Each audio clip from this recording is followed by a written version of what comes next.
I'm Greg Sutton, Chief Academic Officer here at Hardin County Schools. Glad to be here with you again today to talk about our next session on impacting learning, empowering students. We've just had some great sessions this year, during this, and actually I want to start by saying we are socially distanced here, so we are going to remove our mask. So I want to thank Lisa Slavin for being here with us today. Thank you. It's kind of ironic. We started this series this year on impacting learning, empowering students with Lisa Slavin, our new district transition readiness facilitator, and it's ironic that after the whole series this year, we're ending with Miss Slavin. So it's kind of come full circle for us this year. So Lisa, before we get into our work ethic certification, how we're finishing strong this year, just tell everybody out there about some of the highlights in your first year in your position, kind of some things, kind of remind them what you do and some of the great things that have been happening here. It's been a really exciting year. So one of the things that we started the year with was a brand new career exploration class at the middle school, which is exactly what we needed to truly feed into our high school career pathways. So we built that with the intentions of community and business partnerships coming in and a lot of STEM hands-on activities for students to really explore the tasks that they'll be doing in their future career pathways.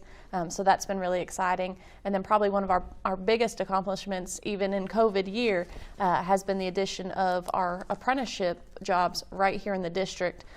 So we wanted to kind of start that off for the community and show everybody not only how easy it is, but how successful it can be. So I'll be out and about next year reaching out to community and industry partners to take on apprenticeships within their own sectors. That's great. And probably at some point in time this year during this series or at board meetings, you've heard us talk about not just the middle school career exploration, but how that's guided us more into financial literacy opportunities and discussions and curriculum for our elementary, middle, and high school students.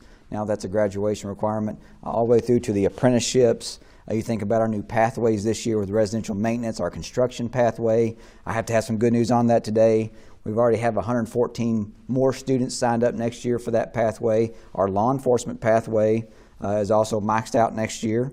And if you want me to remind you about that, that law enforcement pathway is being held at John Hardin High School. It's where we host that program with Nicole Coleman. She's doing just a super job as a teacher. She's selling that program. I want to give credit to Tim Hall. You saw him on one of our series of Impacting Learning, Empowering Students, talking about our residential maintenance construction program. That is huge. You know, we talked about these things at the beginning of the year, and now we're starting to see these things grow and start to really take off. And that's what we wanted. Significant growth in a short amount of time. Short amount of time. So the kids and the parents that are out there listening going, hey, my kids can have opportunities with those pathways as well. And that's what we're wanting to see. So we'll back on to our topic today. We're talking about work ethic certification.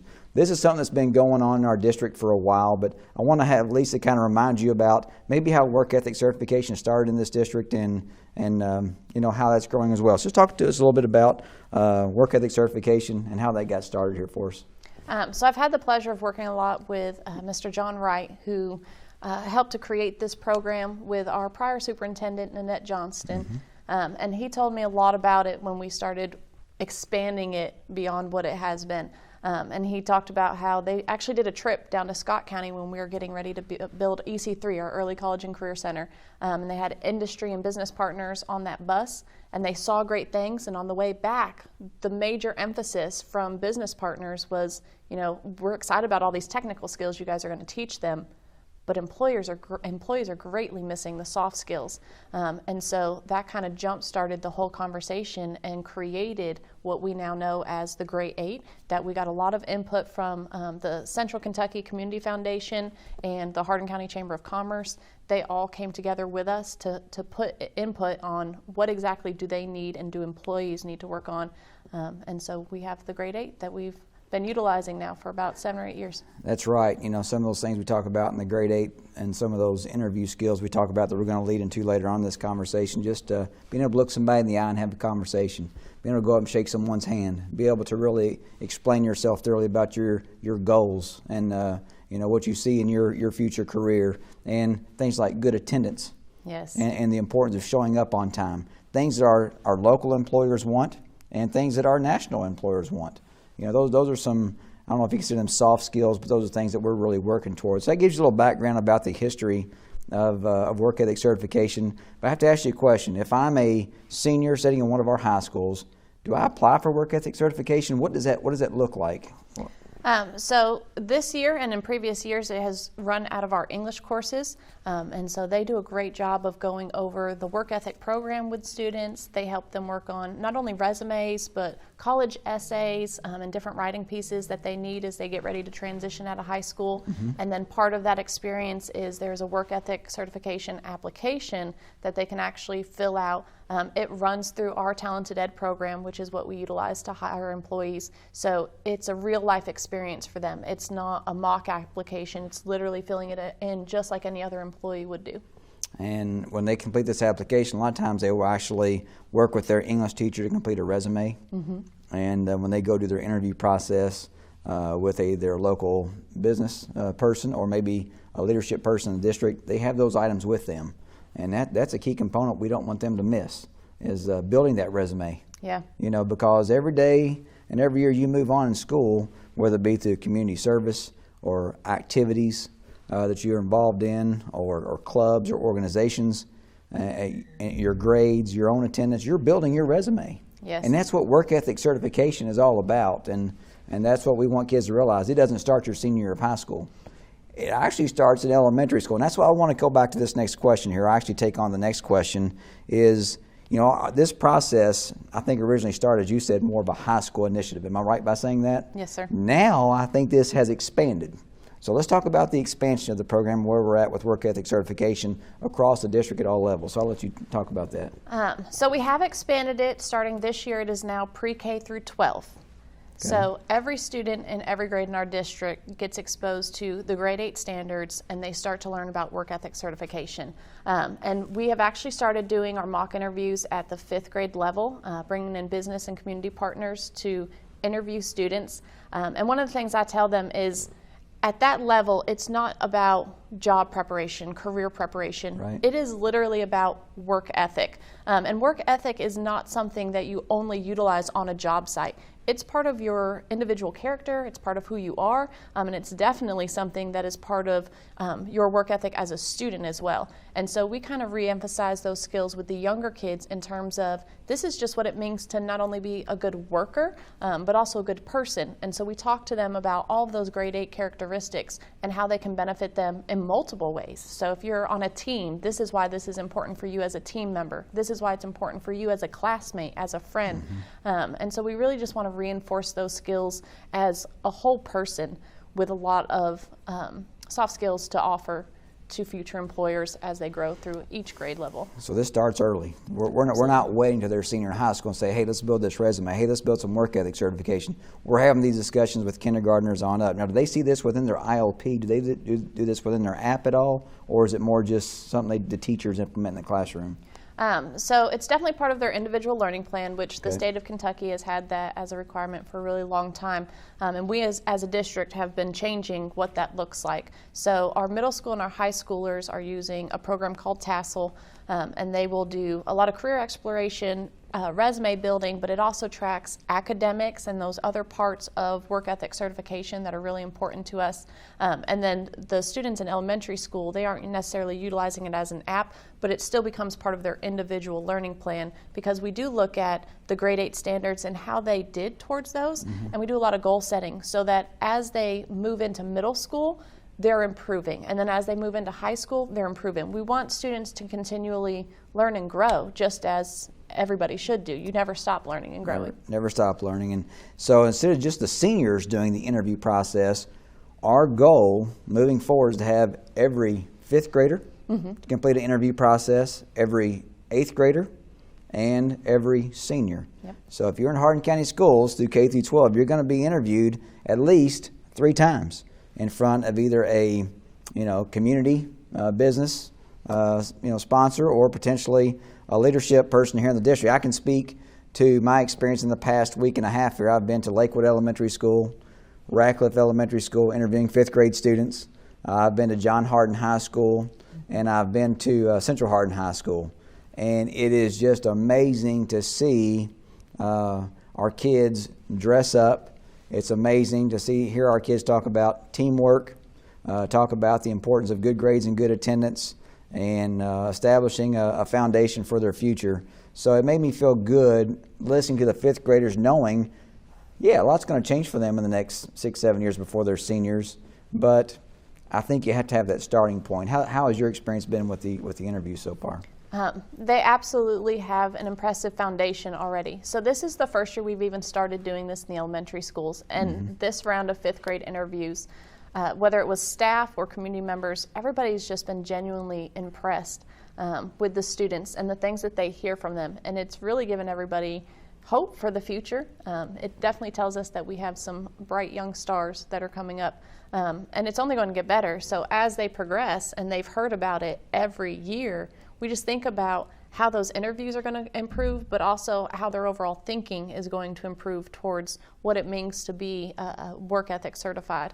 So I'm excited to see them grow. We've had people even ask, so the 8th grade ones will start next year. Next year will be our first year doing 8th grade. Okay. And then we'll have all 3 levels.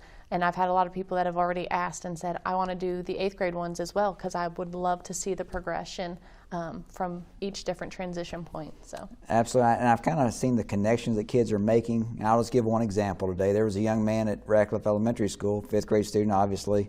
When I asked him what he wanted to be, what was his future career goal, he said he wanted to be a nurse. And I said, well, why a nurse? And he said, well, because my mom had a medical condition. She had to be in the hospital for a while.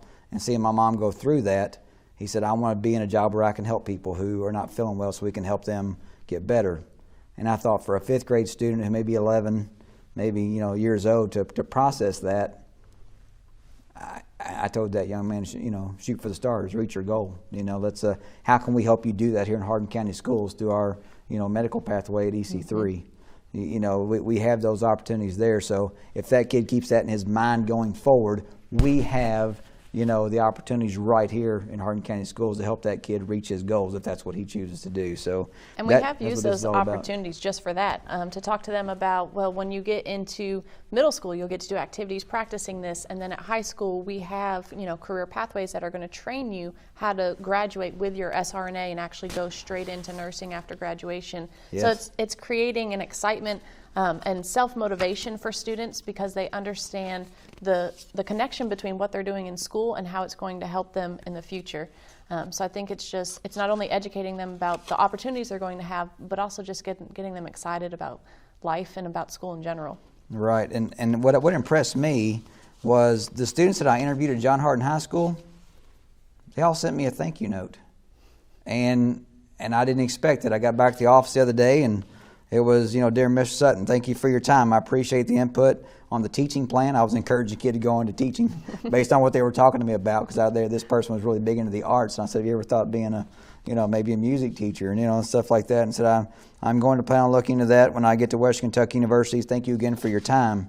I just said, I really do appreciate your advice for my future plans, that I should go straight to ECTC, not take a year off from college. Use that Keys money, get started. Thank you for your time. They gave me specific feedback of things that I said to them during the interview. And to me, that impressed me of our students at John Hardin, that they took the time to write thank you notes to people who interviewed them. If you ever go to an employer and interview, that's something you want to do, is reach back out and say, thank you for the opportunity. Thank you for seeing my skill set that I have that I can bring to your business so we can all make money. We talked about that, especially when it came to attendance. I said, businesses are in business to make money. Let's just say it. McDonald's, they're in business for us to love hamburgers and chicken nuggets. Yes, but they're in the business to make money, and if their employers don't show up on time, and then nobody can make money. So it was just good all the way around. But I guess my last question here: what's the next step in increasing our business and community partnerships, and with our Chamber of Commerce, just continue to build that in our community? What's our next step there? So as we said before, this started almost 10 years ago now. It's been about 8 years. And so we want to reinvigorate the process. We want to reach back out to the Chamber and reconnect with some of our businesses that have been with us since the beginning. We actually had little seals they could put in their window if they wanted to guarantee interviews to high school students who earned work ethic certification. And so we want to reach back out. There's been a lot of change since then. We've even had some employers who've changed names. They've changed ownership. So we want to get back with HR, let them know that we're still here. The process is not only alive and well, but it has expanded and grown with the times. to meet their needs continuously. So we just want to reconnect with those businesses, but then we also want to expand. We want every business in Hardin County, when they have a student walk in and say, I've earned work ethic certification, we want them to know what that is, and we want them to know and understand the rigorous process that students had to go through to actually get that certification. Because honestly, not every student does earn it. There is, a point process, and it's something where they have to meet certain criteria. And so if they aren't demonstrating work ethic in those 8 different areas, then not every student is going to earn that. And that's part of the excitement of it being at multiple levels, is now that we have it at elementary, middle, and high, we really have an opportunity to work with each individual student on what their need is and say, okay, well, this is an area that you need to focus on. And so when they get to high school, they've had an opportunity to really reflect on their work ethic and be able to improve and work on the skills that they don't have, so that hopefully every student will have it in the future. Well, I'm glad that you made that point. This is not everybody gets a trophy mentality. These guys have to earn this opportunity, and this is going to earn opportunities for potential apprenticeships, co-op, all those things that we're really trying to open up for our students, and that's opportunity. And some of the kids this year have really taken advantage of that. I know you've got some kids started in some even plumbing apprenticeship opportunities in Louisville, and those kids are going to start out making $50,000 to $70,000 a year.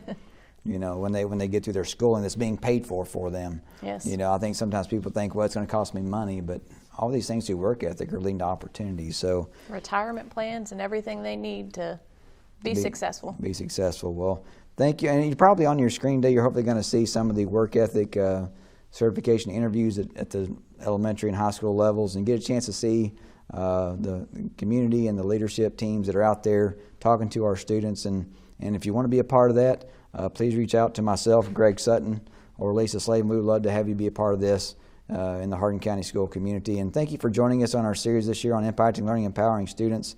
It was a great way to start and a great way to finish, Lisa. So thanks for everything you're doing, and we'll see you next year. Thank you.